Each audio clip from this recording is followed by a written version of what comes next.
पिछले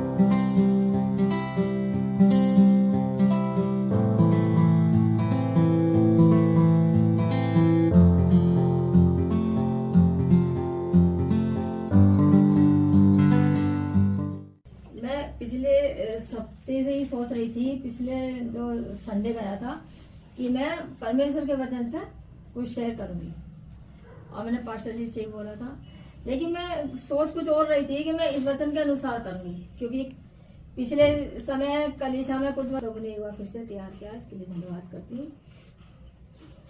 हम वचन निकालेंगे मत्ती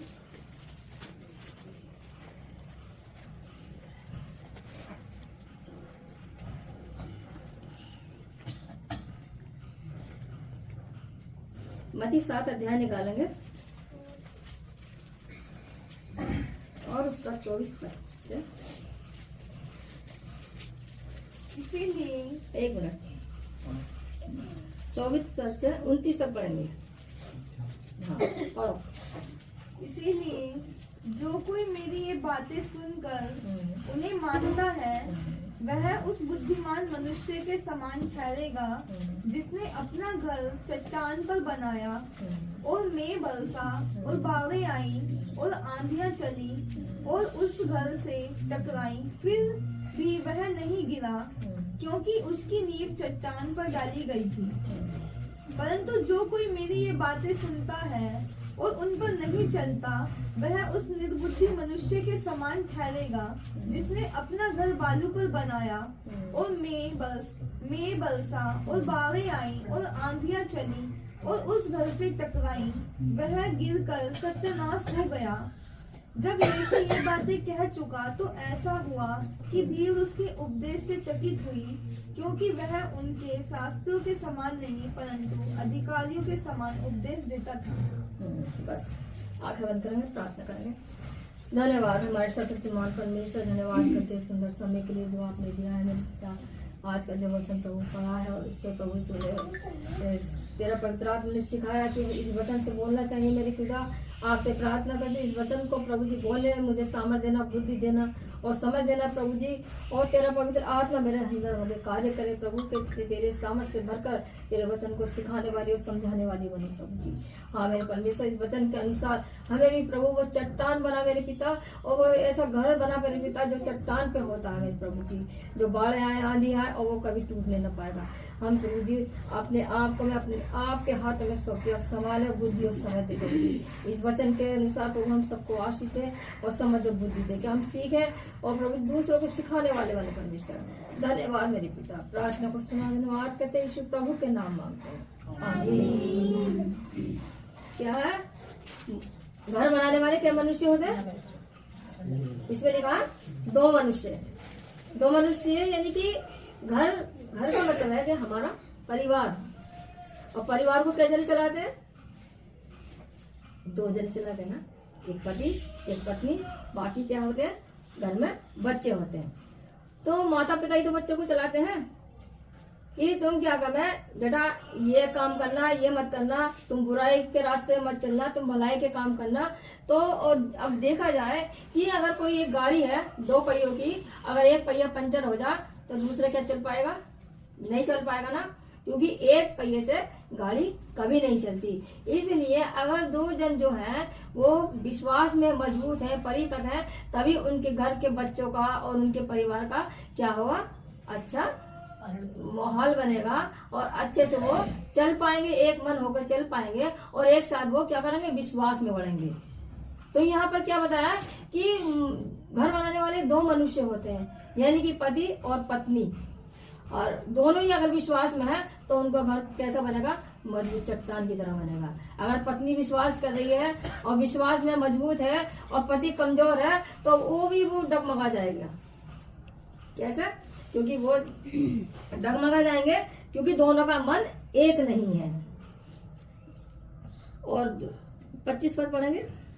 और मेघ बरसा और बाढ़ें आई और आंधियां चली और उस घर से टकराई, फिर भी वह नहीं गिरा। हाँ, मेघ बरसा और आंधियां आई और क्या हो गया?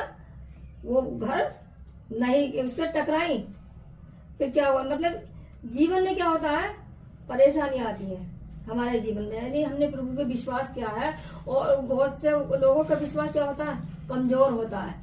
यानी कि जब जीवन में परेशानियां आती हैं और आंधी तूफानों की तरह परेशानियां किले झगड़े घर में होते हैं, तो लोगों का विश्वास क्या हो जाता है, डगमगा जाता है। उनका विश्वास क्या होता है, कमजोर हो जाता है। और वो किस घर के समान होते हैं, जो बालू पर बनाया गया है। अगर हमें अपना घर चट्टान की तरह बनाना है, हमने अपने जीवन को मजबूत बनाना है, तो हमें प्रभु के वचन के अनुसार क्या होगा, चलना होगा। हमें पति पत्नी है तो हम दोनों को क्या होगा, एक मन होना होगा। हमें अपने बच्चों को उस रास्ते भी चलाना है जिस रास्ते में उनको चलना है।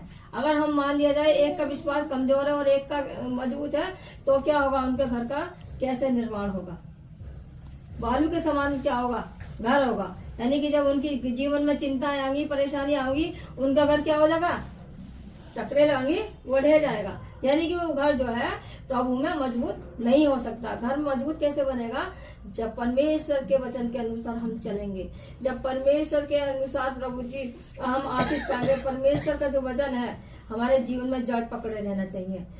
उसमें यूहन्ना 15 के पढ़ते हैं, 15 के अध्याय में 5 अध्याय में कि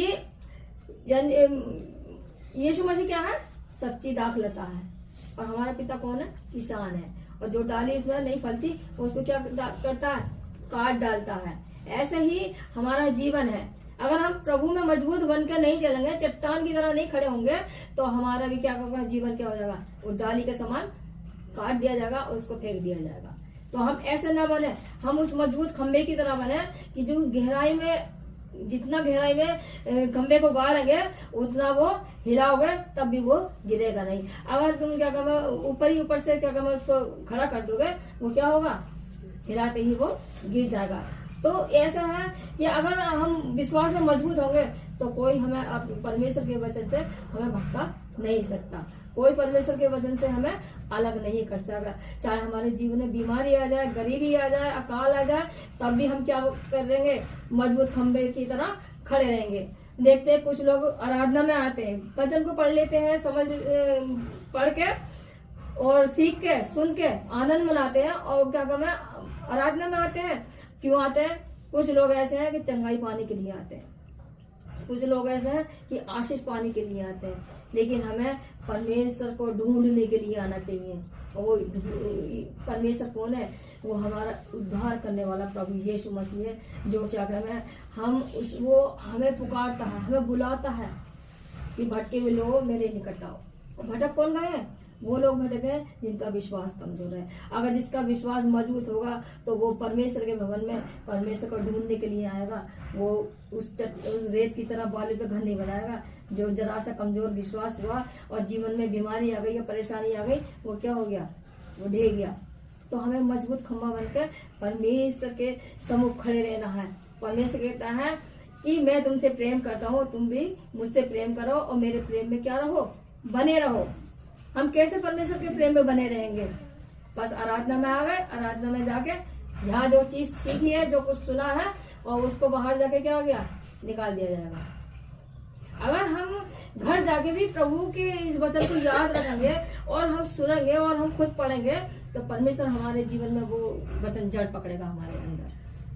हम क्या करें, उस बालू के समान रेत पे घर न बनाए, जो परेशानी और चिंता और परेशानियों में आकर क्या हो जाता है, गिर जाता है। हम उस मजबूत खंबे की तरह बने जो मजबूत बना रहता है।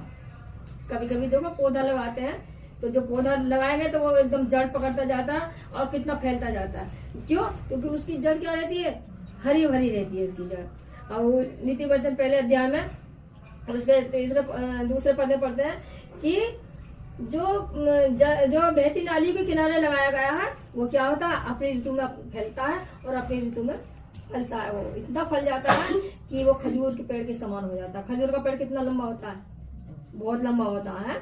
ऐसे ही परमेश्वर हमें भी तैयार करना चाहता है, हमें भी बनाना चाहता है कि हम खजूर के पेड़ की तरह क्या हो जाए, मतलब फैल जाए, इतने बढ़ जाए, हम प्रभु में आगे इतने बढ़ जाए कि परमेश्वर हम दूसरे लोगों को भी सिखा सकें और हमारे द्वारा और लोग प्रभु में आए।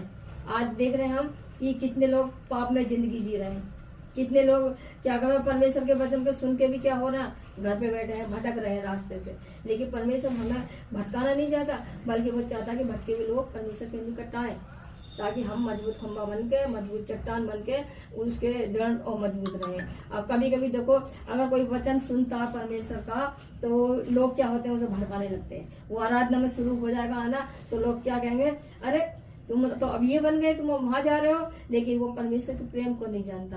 क्यों? क्योंकि उसने परमेश्वर के वचन को न पढ़ा है, न जाना और न सुना है।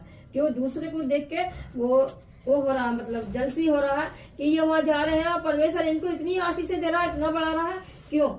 क्योंकि वो अपने हर बुराई के रास्ते को छोड़ के वो परमेश्वर के निकट आता है। वो हर अपनी दुख परेशानी को भूल के वो परमेश्वर के निकट आता है। परमेश्वर के निकट आने के लिए आने वाले को विश्वास होना चाहिए कि हम प्रभु पे विश्वास करते हैं, और प्रभु कौन है? वो आशीष देने वाला परमेश्वर है।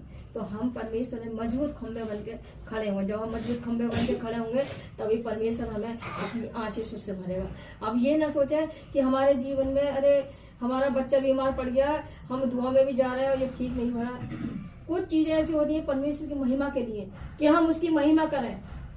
कोई बीमार होता है तो उसके जीवन में बीमारी क्यों आती है? कि वो ठीक हो जाए और फिर परमेश्वर की महिमा करे। तो इसीलिए हमें अपना विश्वास जो है मजबूत बनाकर रखना चाहिए।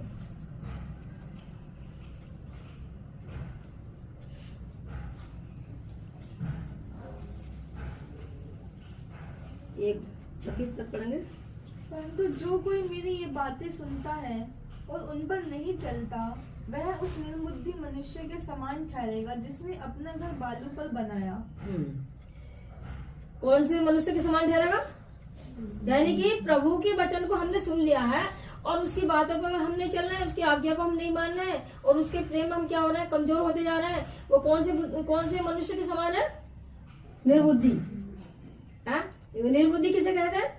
जिसको तुम कितने ही समझा लो, कितने ही सिखा लो, और फिर भी वो मतलब उसकी समझ में कुछ नहीं आएगा। इधर से सुनेगा और सुन के क्या होगा, निकाल देगा। वो क्या हो गया? वो निर्बुद्धि के समान मनुष्य होता है। हमें निर्बुद्धि नहीं बनना, बल्कि बुद्धिमान बनना है। हमें अपना घर किस पे बनाना है? बुद्धिमान मनुष्य के समान बनाना है, चट्टान पे बनाना है। अब जब घर हम बनाते हैं, जो वैसे घर होते हैं रहने के लिए सांसारिक, वो कैसे घर होते हैं? आजकल क्या कहना, अच्छी चीजें आ रही है कि ये वाला सीमेंट का नाम भी रख दिया गया, ये वाला सीमेंट लोगे तो मजबूत घर बनेगा, है कितनी टक्कर मारोगे नहीं टूटेगा। तो ऐसी हम जितना वचन परमेश्वर का पढ़ेंगे, परमेश्वर का वचन हमारे अंदर अधिकाई से बसेगा, और ताकि हम मजबूत चट्टान की तरह घर बनाकर अपना हम मजबूत कर लें। मजबूत तो हम जब ही करेंगे जब हम प्रभु के ओर ध्यान लगाएंगे, प्रभु से हम प्रार्थना करेंगे। एक प्रभु तो हम उस मनुष्य के समान बना जिसने वो घर चट्टान पर बनाया है कि आंधी आई, बारिश आई, मेह बरसा, वो क्या हो गया, वहीं का वहीं स्तर है, वहीं का वहीं खड़ा है। और जो बालू पे बना हुआ होगा, वो झट उसके जीवन में परेशानी आएंगी। जो विश्वास में कमजोर होगा, परेशानी आएंगी, वो कह देगा अरे हम दुआ में भी जा रहे हैं, दुआ भी कर रहे हैं, तब भी कुछ नहीं हो रहा। जब आपके जीवन में परेशानी आया, जब आपके जीवन में चिंता आया, जब आपके घर में झगड़े हो, तो ये समझ लो परमेश्वर आपके लिए कुछ अच्छा करने जा रहा है। जब परमेश्वर हमारे जीवन में कुछ अच्छा करता है, तभी हमारे जीवन में शैतान क्या करता है, ये चीजें डालता है। शैतान क्या? शैतान नहीं चाहता कि कोई भी परमेश्वर के राज्य में प्रवेश करे। क्यों? क्योंकि वो ये चाहता है कि जो भी लोग हैं अंधकार में चले, वो मेरे ही पीछे चलते रहे। क्यों? एक शैतान अच्छी चीजें देना तो जानता है, दे सकता है, सब कुछ कर सकता है, लेकिन वो क्या है, वो कभी तुम्हें अनंत जीवन नहीं दे सकता। कभी वो तुम्हें वो आशीष नहीं दे सकता जो परमेश्वर दे सकता है। शैतान की दी हुई आशीष एक पल भर की होती है, लेकिन परमेश्वर की जो आशीष है वो हमेशा हमारे जीवन में बनी रहेगी। और सबसे जरूरी है परमेश्वर का वचन, कि हमारे अंदर जब जड़ पकड़ेगा तो हम डगमगा नहीं सकते, हम हिल डुल नहीं सकते। क्यों? क्योंकि परमेश्वर का वचन जो है हमारे अंदर जड़ पकड़े हुए है। कोई कितना ही भटका ले, कोई कितना भी कुछ कह ले, कोई गाली दे ले, कुछ भी कर ले, प्रभु पे हमने विश्वास कर लिया है तो हम मजबूत बन के रहेंगे। हम कभी डगमगाएंगे नहीं। अगर हमारा विश्वास कमजोर होगा तो हम डगमगा जाएंगे, और बाद में परमेश्वर जब न्याय करेगा तो उसका जीवन परमेश्वर कहाँ अनंत जीवन में लेके जाएगा या नरक के जीवन में लेके जाएगा। वो परमेश्वर के हाथ में है। इसलिए आपने परमेश्वर के वचन को सुना है, उस पर प्रेम करो, उस पर विश्वास करो और मजबूत खंभा बनकर और मजबूत चट्टान का घर बनाकर अपने आप को स्थिर करो। अपने बच्चों को भी प्रभु उनमें मजबूत बनाओ कि हाँ प्रार्थना करनी सिखाओ अपने। अभी जो आरब को देख रही हूँ मैं, अभी बच्चे सालों साल आते हैं तो प्रार्थना भी नहीं कर पाते हैं, लेकिन इसको एक बार ही प्रार्थना सिखाई है और इतना बढ़ गया है कि मतलब, और इसकी एक बात अच्छी लगती है, हर बात में कहता परमेश्वर का धन्यवाद हो, परमेश्वर का धन्यवाद है। तो मतलब जब हम इतना सा बढ़ेंगे तो परमेश्वर हमें और आगे बढ़ाएगा, यानी कि परमेश्वर हमें बढ़ना है, पीछे हटना नहीं है। एक और पद पढ़ेंगे परमेश्वर की महिमा के लिए, 28 पढ़ेंगे और 29। जब यीशु ये बातें कह चुका तो ऐसा हुआ कि भीड़ उसके उपदेश से चकित हुई, क्योंकि वह उनके शास्त्रों के समान नहीं परंतु अधिकारी के समान उन्हें उपदेश देता था। हाँ, जब भीड़ इकट्ठी हुई तो उसके उपदेशों को देख के क्या हुई? चकित हुई। क्यों? क्योंकि वो कौन सी बातें सुना रहा था? स्वर्ग के राज की बातें बता रहा था, और भीड़ उससे क्या होती? चकित होती कि ये क्या कह रहा है। और वो कौन है? वो उससे शास्त्रियों के समान नहीं बल्कि अधिकारियों के समान बात कर रहा था। यानी कि सिखाने वाले के पास क्या होता है? अधिकार होता है। वो उन अधिकारों का यूज करता है तभी वो दूसरे को सिखा पाता है। परमेश्वर के दिए हुए अधिकार हमारे पास होंगे तभी हम दूसरे के लिए प्रार्थना कर सकते हैं। परमेश्वर ने हमें बहुत सी चीजों के अधिकार, वचन सुनाने का अधिकार दिया है, बीमारों पर हाथ रखने का अधिकार दिया है कि तुम बीमारों पर हाथ रखोगे वो क्या हो जाएंगे? चंगे हो जाएंगे। इन अधिकारों को हमें अपने जीवन में संभाल के रखना है, हमें अपने जीवन में संभाल के रखना है, क्योंकि जब हम पे अधिकार ही नहीं होगा तो हम कैसे दूसरे को सिखा सकते हैं, कैसे हम दूसरे को बता सकते हैं। तो वो परमेश्वर कौन है? यीशु मसीह अधिकारी है, वो स्वर्ग के राज्य का भी अधिकारी है, और उसने हमें भी स्वर्ग के राज्य का अधिकारी बनाया है। क्यों? क्योंकि उनने हमें अधिकार दिए हैं। हम उन अधिकारों का, परमेश्वर के वचनों का हम इस्तेमाल कर सकते हैं। परमेश्वर के दिए हुए अधिकारों का हम इस्तेमाल करें। ये नहीं कि हमने बच्चा सुन लिया तो अरे वो तो इतना बीमार हो रहा है, हम प्रार्थना नहीं कर सकते। प्रभु कहता है अगर तुझे विश्वास है और तू मेरे नाम से उसके लिए प्रार्थना करेगा वो चंगे हो जाएगा। अगर हमें प्रभु की विश्वास है, यीशु मसीह पे विश्वास है, तो हम किसी के लिए प्रार्थना करेंगे तो यीशु मसीह के नाम में वो ठीक हो जाएगा।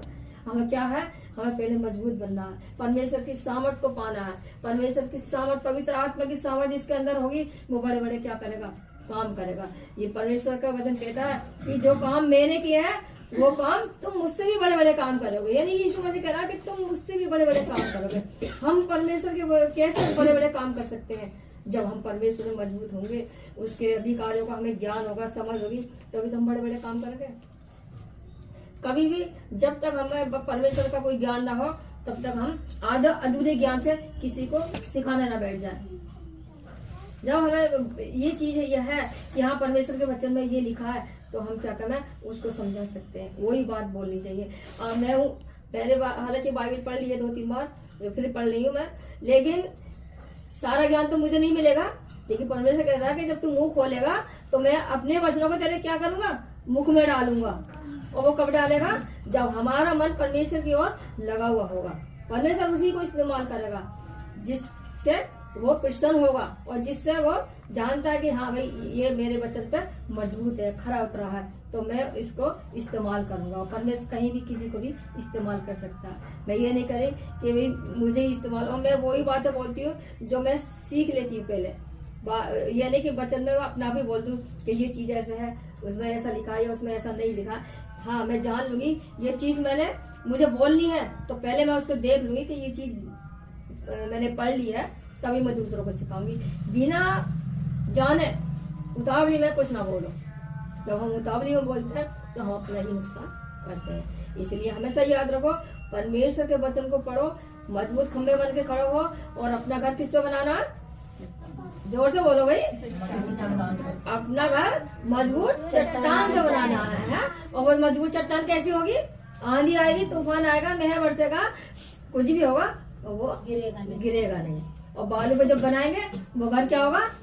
टूट के गिर जाएगा। तो हमें कैसे मजबूत खंबा बनना है? चट्टान बननी है हमें पूरी। है तो प्रभु इस वचन को आशीष है, आप सबको भी आशीष है।